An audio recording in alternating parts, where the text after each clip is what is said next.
Hello student, उम्मीद है आप लोग फिट एंड फाइन होंगे। तो आज के दिन भी मैथमेटिक्स का ही क्लास हम स्टार्ट करते हैं। और इसको स्टार्ट करने से पहले हम जो इस कल वीडियो जो बनाए थे उस वीडियो पे जो बताया गया था उसको एक बार फिर से बता देते हैं, तब जाकर इस कंसेप्ट इस टॉपिक को हम बताएंगे।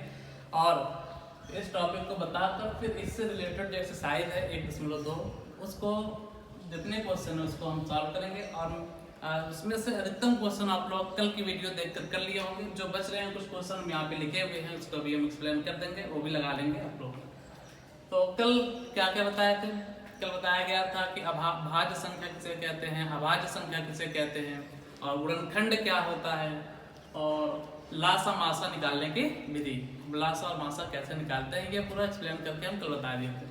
तो आज हमें क्या करना है, हम कल भी बताए थे कि यहीं पे हम वीडियो क्लोज करते हैं। जो लासा और मासा से रिलेटेड जो फार्मूला है, लासा और मासा से संबंधित जो फार्मूला है उस फार्मूले को हम कल बताएंगे, और बताकर उसके बाद फिर हम क्वेश्चन को सॉल्व करेंगे। तो वो फार्मूला यहाँ पे लिखा हुआ है, लासा और मासा संबंधित सूत्र। लासा और मासा से संबंधित सूत्र क्या है, इसी को हम यहाँ पे बता रहे हैं। तो देखते हैं, यहाँ पे लिखे हैं स्टेटमेंट, माना दो संख्याएं a व b दी हैं। अगर हमको कोई दो संख्या दे दी जाए, दो संख्या कोई भी दे दी जाए, उन दोनों संख्याओं को हम यहाँ पे दर्शाए किससे, फार्मूले को समझने के लिए समझ लेते हैं a और b क्या है। वो जो दो संख्याएं दी थी वो दोनों संख्याएं क्या है, किससे दर्शाई गई हैं, a व b से दर्शाई गई है, ठीक है। और इनका लासा को हम कैसे दर्शाएंगे, यहाँ पे फार्मूले में हम किसको दर्शाएं, LCM ब्रैकेट में a, b, है ना। तो इसका मतलब ये हुआ कि a और b यानी इन दोनों संख्याओं का लासा होगा। इन दोनों संख्याओं का लासा निकाल कर जो मान होगा वो यहाँ पे इसकी जगह पे रखेंगे, ठीक है। और तथा मासा को HCF, तो मासा को किससे दर्शाना है, HCF ब्रैकेट में a, b का मतलब इन्हीं a और b का मासा, इन्हीं दो संख्या जो दी थी a और b, इन्हीं दोनों संख्याओं का क्या है, HCF यानी मात्रक समावर्तक को जो वैल्यू आएगी निकालने के बाद उसकी जगह पे यहाँ पे रखेंगे। तो दर्शाने के बाद हमें एक संबंध जो सूत्र है चारों में, दो संख्याओं और लासा और मासा में जो चारों मान में जो संबंध है वो संबंध हम यहाँ पे रखे हुए हैं। क्या है देख लेते हैं, a गुणे b, मतलब जो दो संख्याएं दी थी दोनों संख्याओं का गुणनफल, ठीक है। बराबर किसके होगा, दोनों संख्याओं का लासा और दोनों संख्याओं के मासा के गुणनफल के बराबर होगा, ठीक है। तो याद रखेंगे दोनों संख्याओं गुणनफल बराबर लासा गुणे मासा। अब इस एक फार्मूले से हम कुछ और भी बना सकते हैं, सिर्फ करना क्या है, पक्षांतर करके हम और भी फार्मूला बना सकते हैं। सिर्फ ये याद रखेंगे आप लोग, ये याद रखेंगे तो इससे हम और भी फार्मूला बना लेंगे पक्षांतर करके।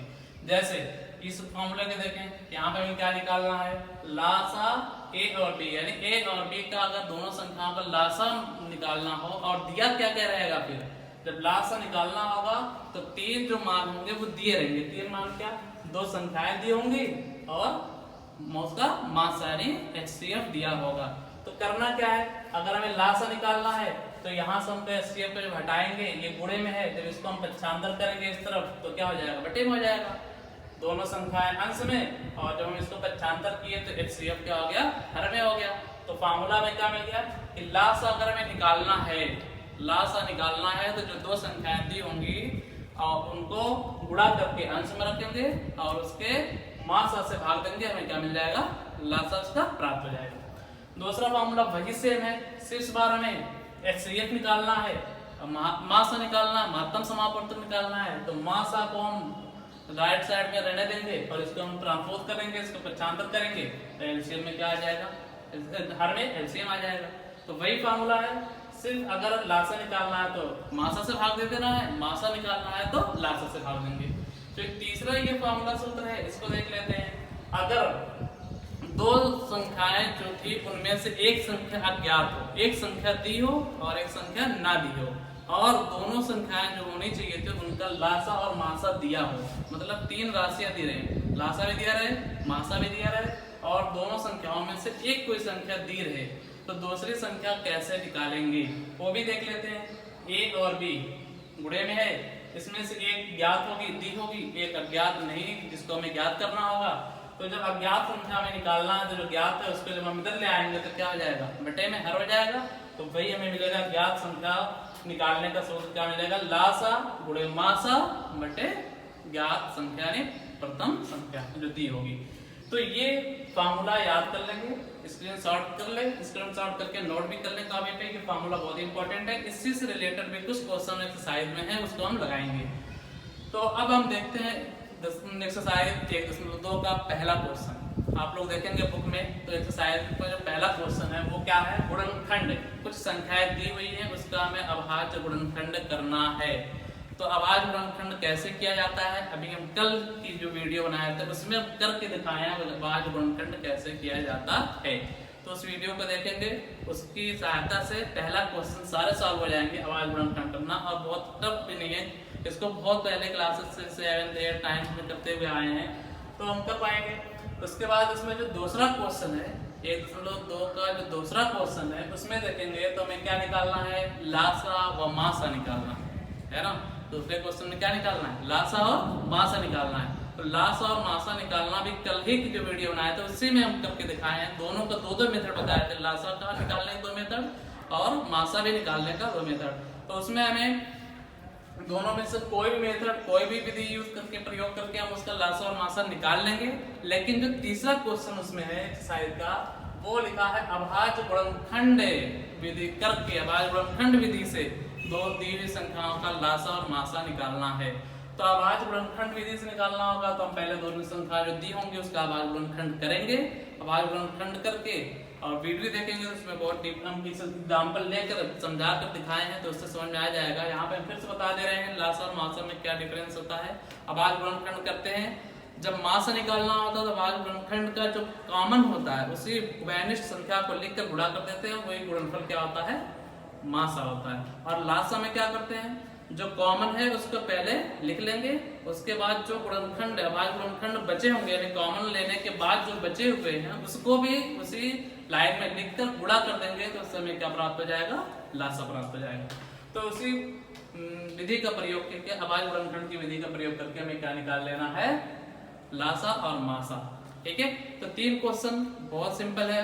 एक्सरसाइज का 1.2 का जो 3 पहला दूसरा तीसरा क्वेश्चन है वो कल की वीडियो देखे होंगे, समझ में आया होगा, तो वो तीनों क्वेश्चन आप लोग कर लिए होंगे। ठीक है, इसके बाद क्वेश्चन नंबर 4 आप लोग देखेंगे तो वहां पे एक नया क्वेश्चन है, यहाँ पे हम लिखे हुए हैं, इसको हम करके दिखाएंगे। जांच कीजिए कि 6 की घात n, क्या लिखा हुआ है, जांच करना है हमें कि 6 की घात n शून्य पर समाप्त होगा। यानी 6 की घात n क्या है, कोई भी पूर्ण संख्या अगर हम ले ले, कोई भी पूर्ण संख्या अगर इनका मान रख दें 2 3 4 5 कोई भी रख दें, तो उसका जो मान आएगा तो सिद्ध करके दिखाना है कि ये शून्य पर समाप्त होगा या नहीं होगा, है ना। यहाँ पे हमें बताना होगा कि जांच करना है कि 6 की घात n शून्य पर समाप्त होगा। यहाँ पे हम क्वेश्चन मार्क लगा रहे हैं, इसका मतलब ये कि होगा कि नहीं होगा, है ना। तो हमें चेक करके देखना है। तो देखते हैं इसको, कोई भी संख्या शून्य पर कैसे समाप्त होती है, कब समाप्त होती है, पहले हम इसको समझ लेते हैं। जैसे भी हम कुछ संख्याएं लिखते हैं, जैसे हम 20 लिख दिए, 20 शून्य पर समाप्त होने का मतलब ये कि इकाई के अंक पे शून्य हो, इकाई के अंक पे 0 हो, तो उसको कहते हैं कि वो संख्या किस पे समाप्त हुई है, शून्य पे। अब अगर किसी संख्या में इकाई के अंक पे 0 है तो इसका मतलब ये है कि वो संख्या 10 से क्या होगी, विभाज्य होगी, वो 10 से कट जाएगी। अगर कोई संख्या 10 से कट जा रही है और 10 से कोई संख्या कट जा रही है, इसका मतलब इस 10 का गुणनखंड क्या है, 2 गुणे 5, है ना। 10 का गुणनखंड क्या है, अभाज्य गुणनखंड 10 का अभाज्य गुणनखंड करेंगे तो हमें क्या प्राप्त होगा, 2 गुणे 5। तो जो फंडामेंटल थ्योरम है क्लास 7th में जाएंगे, आप लोग देखे होंगे, पढ़े होंगे कि अगर कोई संख्या किसी दूसरी संख्या से कट जा रही है तो जिस संख्या से कटी है उसके जो अभाज्य गुणनखंड होंगे उससे भी वो संख्या कटेगी, है ना। तो जैसा अभी हम 20 लिए, ये 20 किससे कट जा रहा है, 10 से कट जा रहा है। तो ये जो 10 से कट जा रहा है तो 10 के जितने गुणनखंड होंगे, अभाज्य गुणनखंड होंगे, उन सभी गुणनखंड से भी ये संख्या कटेगी। ठीक है, अवश्य कटेगी। अगर कोई संख्या कट रही है तो इसका ये भी हम कंक्लूजन निकाल सकते हैं कि अगर कोई संख्या 2 से कट रही है, 5 से कट रही है, तो उस संख्या के अभाज्य गुणनखंड में वो संख्याएं अवश्य होंगी। ठीक है, जैसा भी हम कहें कि 20 का हम करेंगे 2 गुणे 2 गुणे 5। 20 का अगर हम अभाज्य गुणनखंड करेंगे तो क्या प्राप्त होगा? 2 गुणे 2 गुणे 5। तो अगर ये संख्या 2 और 5 से 20 2 और 5 से कट रहा था, तो जिससे कट रहा है वो संख्या उसके अभाज्य गुणनखंड में होनी चाहिए, तभी हम कहेंगे कि वो संख्या इससे कटेगी। अगर उसके अभाज्य गुणनखंड में नहीं है तो वो कभी भी नहीं कटेगी। जैसा भी हम कहें कि क्या 20 3 से कट जाएगा, तो हम उसका अभाज्य गुणनखंड देख लेते हैं कि इसमें 3 है कि नहीं है। अगर 3 इसमें नहीं है, 3 नहीं है, तो इसका मतलब ये संख्या 3 से नहीं कटेगी। तो हमें कंक्लूजन क्या समझ में आया कि अगर कोई संख्या देखना है कि वो किसी संख्या से भाज्य है या नहीं है, तो इसके लिए हमें करना क्या है कि उसके अभाज्य गुणनखंड कर लेंगे। अभाज्य गुणनखंड करके देख लेंगे कि उसमें वो संख्या है कि नहीं। अगर है तो कटेगी, नहीं है तो नहीं कटेगी। और यहाँ पे हमें किससे देखना है? हमें देखना है कि शून्य पर समाप्त होगी कि नहीं। और शून्य पे कब समाप्त होगी? जब उसके इकाई के अंक पे क्या हो? 0। और इकाई के अंक पे 0 होने का मतलब है कि वो संख्या 10 से अवश्य कटनी चाहिए। वो संख्या 10 से डिविजिबल या 10 से डिविजिबल होनी चाहिए। और 10 से डिविजिबल तभी होगा, याद रखेंगे इस बात को, कि 10 से वो तभी कटेगी जब उसके अभाज्य गुणनखंड में 2 और 5 दोनों हों। ठीक है, तो इस पूरे जो हम अभी पूरा समझाएंगे, इसका ये कंक्लूजन है कि कोई संख्या 0 पे समाप्त तभी होगी जब उसके अभाज्य गुणनखंड में 2 और 5 दोनों हो, एक नहीं दोनों हो, तब वो क्या होगी? 0 पे समाप्त होगी। ठीक है, समझ आ गया? तो हमें चेक क्या करना है? 0 पे समाप्त होगी, 0 पे समाप्त होगी का मतलब हमें चेक करना है कि इस संख्या के अभाज्य गुणनखंड में क्या 2 और 5 है। अगर है तो 0 पे समाप्त होगी, अगर नहीं है तो 0 पे समाप्त नहीं होगी। तो देखते हैं, तो 6 की घात n, इसको हम 6 को लिख सकते हैं 2 गुणे 3, घात n था, तो इसका दोनों की घात क्या होगी? ब्रैकेट की घात क्या बनाएंगे? n। अब अगर हम ब्रैकेट को हटाएंगे तो 2 भी n होगा, 3 भी की घात भी क्या होगा? n होगा, है ना। अब देखते हैं यहाँ पे क्या मिला कि इस संख्या का जब हम अभाज्य गुणनखंड किए तो n बार 3 n बार, n क्या है? कोई नंबर है, 2 3 4 5 कुछ भी हो सकता है। अगर n की घात 5, n का मान 5 लेंगे तो 2 गुणे 2 गुणे 2 गुणे 5 बार, 3 गुणे 3 गुणे 3 गुणे 5 बार, है ना। तो अगर n का मान कुछ भी हो, उससे हमें नहीं मतलब है, जितनी बार होगा वो संख्या उतनी बार रिपीट करेगी।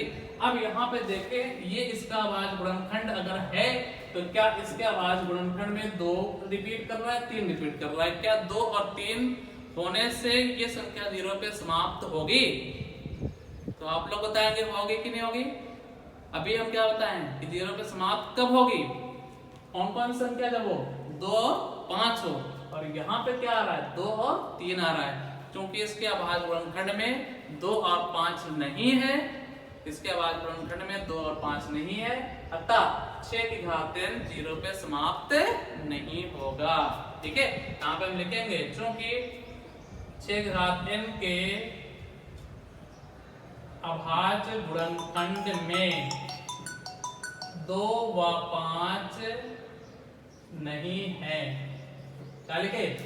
6 की घात n के अभाज्य गुणनखंड में 2 व 5 नहीं है ना। देखिए यहाँ पे 2 तो है लेकिन 5 नहीं था, जबकि हम बताएं दोनों होना चाहिए। तो अगर 2 है 5 नहीं है, इसलिए ये संख्या क्या होगी? लिखेंगे अतः 6 की घात n 0 पर समाप्त नहीं होगा, है ना। तो हमें यही चेक करना था। क्या चेक करना था कि क्या 6 की घात n 0 पर समाप्त होगी, है ना। तो 0 पे समाप्त तब होगी जब उसके अभाज्य गुणनखंड में 2 और 5 दोनों हो। और यहाँ पे इसके अभाज्य गुणनखंड में सिर्फ क्या है? 2 है, 5 नहीं है। अतः ये संख्या 6 की घात n 0 पे समाप्त नहीं होगी, अर्थात वो संख्या 10 से नहीं कटेगी। ठीक है, तो समझ में आ गया होगा। इस तरह के कोई भी क्वेश्चन हो, कोई भी क्वेश्चन आए कि ये संख्या 0 पे समाप्त होगी कि नहीं होगी, या हो सकता है कोई ऐसा क्वेश्चन मिल जाए कि ये संख्या 5 से भाज्य है या नहीं है, 10 से भाज्य है या नहीं है, 7 से भाज्य है या नहीं है। तो ऐसा अगर क्वेश्चन मिलता है, ऐसा भी यही कहा जाए कि 6 की घात n 7 से भाज्य है या नहीं, चेक करें। तो देखेंगे अभाज्य गुणनखंड में 7 है कि नहीं, अगर नहीं है तो नहीं भाज्य है तो भाज्य है। तो अगर इससे रिलेटेड हम क्वेश्चन कोई भी आ जाए लगा लेंगे, चाहे वो समय समाप्त हो ऐसा क्वेश्चन हो, चाहे किसी संख्या से भाज्य पूछे ऐसा भी अगर पूछेगा तब भी हम बता लेंगे। तो याद रखेंगे कोई संख्या भाज्य किसी संख्या से तब होगी जब उसके अभाज्य गुणनखंड में वो संख्या होगी तब होगी, ठीक है। तो ये हुआ क्वेश्चन नंबर 5 था। अब हमें छठा क्वेश्चन बुक में आप लोग देखें, बुक में एक छठा क्वेश्चन है, वो क्या लिखा हुआ है, व्याख्या कीजिए क्यों 3 गुणे 11 गुणे 13 प्लस, यहाँ पे देखेंगे ये प्लस लगा गुणा नहीं है, 7 गुणे 11 गुणे 13 प्लस 13 भाज्य संख्या है। इस संख्या को हमें चेक करना है कि जो पूरी संख्या लिखी है क्या ये संख्या भाज्य है। अब याद करो कल की वीडियो, भाज्य हम क्या बताए थे, भाज्य संख्या क्या होती है, अभी हम कल बताए थे, भाज्य संख्या जो एक और स्वयं के अलावा किसी तीसरी संख्या से भी कट जाए उसको हम कहते हैं भाज्य संख्या। मतलब अगर उसके अभाज्य गुणनखंड करें, अभाज्य गुणनखंड में एक और उस संख्या के अलावा कोई दूसरा गुणनखंड भी आ जाए तो हम कहेंगे वो संख्या क्या है, भाज्य है, ठीक है। जैसा भी हम एक एग्जाम्पल यहाँ पे समझ लेते हैं तो आसानी होगी समझने में। अभी हम कहें यहाँ पे 17, ठीक है, तो 17 का जब अभाज्य गुणनखंड करेंगे तो पहले चीज तो इसका अभाज्य गुणनखंड होगा नहीं, है ना। अगर हम लिखने गुणे के रूप में लिखना चाहें तो गुणे के रूप में लिख सकते हैं 1 गुणे 17, गुणे के रूप में लिखना चाहें तो लिख सकते हैं, गुणनखंड के रूप में लिखना चाहे कर सकते हैं 1 गुणे 17। ये अभाज्य गुणनखंड नहीं है, याद रखेंगे क्यों, क्योंकि 1 क्या है, अभाज्य संख्या नहीं है, ठीक है। तो इसमें देखें ये 17 किससे कट रहा है, 1 से कट रहा है, और किससे कट रहा है, 17 स्वयं से कट रहा है। इसमें 17 सिर्फ 1 से कट रहा है, स्वयं से कट रहा है, किसी तीसरी संख्या से नहीं कट रहा है, इसलिए ये जो 17 है ये क्या है, अभाज्य है ना। लेकिन अगर हम यहीं पे 15 कर दें तो 15 करेंगे 3 गुणे 5, अब ये तो हुआ अभाज्य गुणनखंड। लेकिन अगर हम गुणन के रूप में इसको लिखना चाहें तो और भी लिख सकते हैं, है ना, तो 1 भी इसमें लिख सकते हैं, 1 गुणे 3 गुणे 5। तो इसमें देखें 1 और 5 तो है ही, 1 और 5 है ही, और साथ में 3 और 5 से भी ये संख्या कट जा रहा है। 1 और 15 से तो 15 कटेगा ही, साथ में 3 से भी कट जा रहा है और 5 से भी कट जा रहा है। मतलब ये कि 1 और स्वयं यानी 2 संख्याएं के अलावा तीसरी संख्या से भी कट जा रहा है, इसलिए ये क्या है, भाज्य है। तो हम याद रखेंगे कि भाज्य संख्या तब होगी, भाज्य संख्या तब होगी जब उसको हम अभाज्य गुणनखंड के रूप में व्यक्त कर लेंगे, ठीक है। अगर हम उसको अभाज्य गुणनखंड के रूप में व्यक्त कर पा रहे हैं तो वो संख्या क्या है, भाज्य। क्योंकि अभी हम कल एक प्रमेय बताए हैं, अंकगणित की आधारभूत प्रमेय। अंकगणित के आधारभूत प्रमेय हम क्या बताए थे कि सभी भाज्य संख्याओं को उसके अभाज्य गुणनखंड के रूप में लिख सकते हैं जो आद्वितीय होता है यदि उसका क्रम ना देखा जाए तो, ठीक है। तो भाज्य संख्या अगर क्या बताया उसका फंडामेंटल थ्योरम में कि सभी भाज्य संख्या को हम अभाज्य गुणनखंड के रूप में लिख लेंगे। तो अगर इसको हम अभाज्य गुणनखंड के रूप में लिखने का प्रयास करते हैं, अगर लिख ले रहे हैं तो भाज्य है, नहीं लिख पा रहे हैं तो भाज्य नहीं है, ये कंफर्म हो जाए, ठीक है। तो अभी ये गुणनफल के रूप में नहीं है, अभाज्य गुणनखंड नहीं है, लेकिन गुणनखंड में सिर्फ क्या होना चाहिए था, गुणा होना चाहिए था। यहाँ पे देखिए गुणा तो था लेकिन ये प्लस है, इसलिए ये क्या है, अभाज्य गुणनखंड नहीं है। इसको हम अभाज्य गुणनखंड के रूप में करते हैं, देखते हैं कैसे होगा। यहाँ पे चूंकि 7 गुणे 11 गुणे 13 प्लस 13 है। अब इसमें देखिए 2 पद है, एक पद ये, एक पद ये अकेले, 2 पद है, दोनों पद में से हम 13 कॉमन ले सकते हैं, क्योंकि 13 इसमें भी है इसमें भी है। अगर हम 13 कॉमन ले लिए तो क्या बचेगा, ये हट जाएगा तो बचेगा 7 गुणे 11। यहाँ पे कॉमन ले लिए तो क्या बच रहा है, 1 बच रहा है, ठीक है। अब यहाँ पे देखें 13 गुणे, ब्रैकेट आएंगे गुणा लिख सकते हैं, 11 से 77 और 1 ऐड कर देंगे तो क्या आ जाएगा 78, ठीक है। इसके बाद अभी हम इसको और भी सिंप्लीफाई कर सकते हैं, और भी गुणे के रूप में 78 को हम प्राइम फैक्टराइजेशन करके और भी सिंप्लीफाई कर सकते हैं।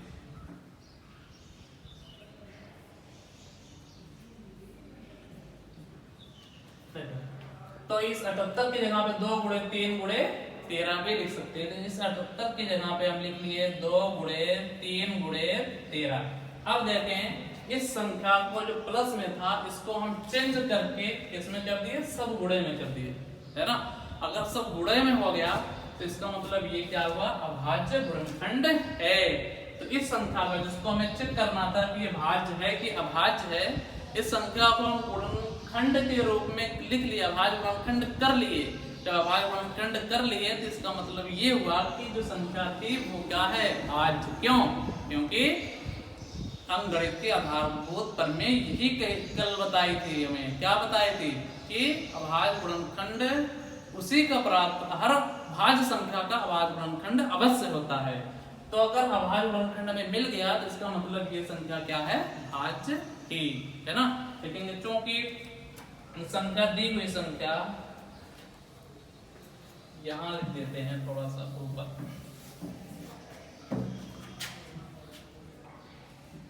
चूंकि दी हुई संख्या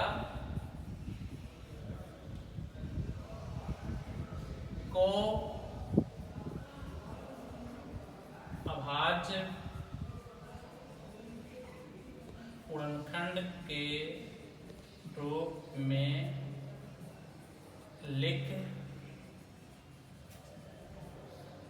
सकते हैं, अतः 7 गुणे 11 गुणे 13 प्लस 13 क्या है, भाज्य संख्या है।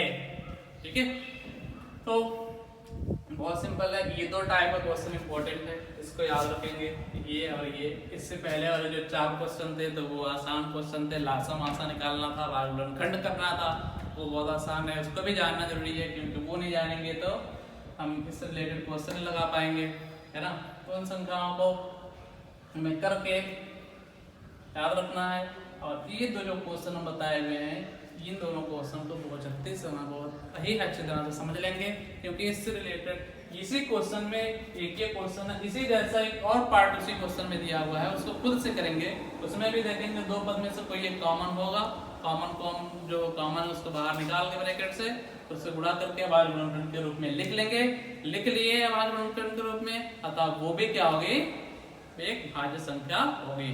तो ये दोनों क्वेश्चन अच्छी तरह से समझ लें। समझने के बाद इससे रिलेटेड जो और क्वेश्चन है उसको आप लोग होमवर्क के लिए कर लेंगे। तो स्क्रीनशॉट लेकर अगर इन दोनों क्वेश्चन को नोट करना चाहें नोट कर लें, और यहीं पे हम आज का सेशन क्लोज करते हैं। Thank you.